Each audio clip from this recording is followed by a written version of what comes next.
Nëpër komente, lexoja ca lajme, ca komente në fakt që pse nuk investoni në shkolla, pse nuk investoni në dituri, duke mos e ditur që kjo është dituria më kryesore, sepse Zoti i Madhëruar në Kuran e thot lexo dhe mëso. Kjo është dituria më e bukur. Dhe bashkëqytetarët e kanë bërë këtë vepër, por ju jeni disa njerëz që punët e juaja i bëni për ju dhe jo për t'i tregu. Unë e di që ju nuk doni t'i flisni këto, po për nder të shikuesve ti do më flasësh pak edhe për investimet në shkolla që kanë bërë këto njerëz të nderuar, edhe për investimet në shtëpia që të gjithë qytetarët e Gërçesit të kenë një akomoditet të mirë. Askush mos vuan, por të gjithë të jeni deri diku le të themi të barabartë. Po, me të vërtetë, është e vërtetë se çështja ndoshta për shkak përhapjes së lajmit se dikush mendon ndoshta se këto janë të fokusuar vetëm te respekti i xhamisë ose respekti i hoxhës dhe dhurata e madhe e cila ka arritur, por të njëjtit njerëz me këtë bujari të thellë janë edhe të njëjtit të cilët kanë investuar dhe të njerëzit e varfër. Të folmi në anën të cilët kanë të bëjnë me pjesën e bafshatarëve të mi, të cilët janë të fshatit e Gërçesit, po dhe më gjerë, duke e cekur dhe ndoshta vetë personi pronari i xhamisë ka marrë pjesë dhe në Kosovë që ai ka investuar gjithherë ka marrë pjesë te kjo shoqata e bamirësisë që është me to për të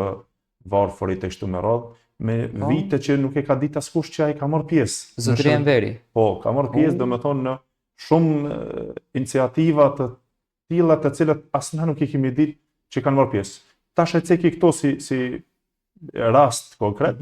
Po dhe të tjerët të cilët janë këto të cilët duruan shumën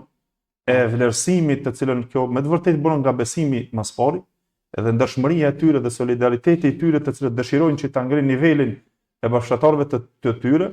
Kjo është një vlerësim i madh që ato dhe ngritën dhe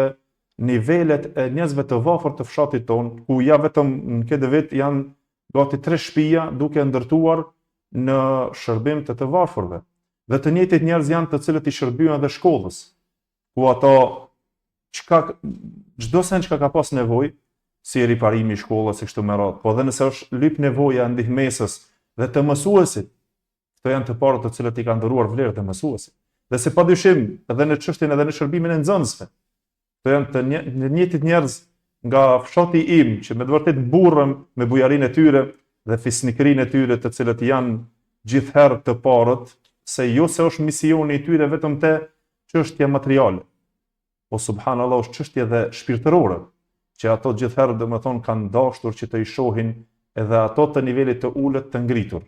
edhe ato të cilët vinë pas pra dhe pasardhësit tonë si që janë rinia edhe fëmijët tonë, gjithherë të jenë me komoditetin më të mirë edhe me arsimin më të mirë, duke i vlerësuar si mësuesit, duke i vlerësuar shkollën, duke i vlerësuar dhe nxënësit të cilët kanë arritur, dhe kjo se padyshim është një vlerë shumë e madhe që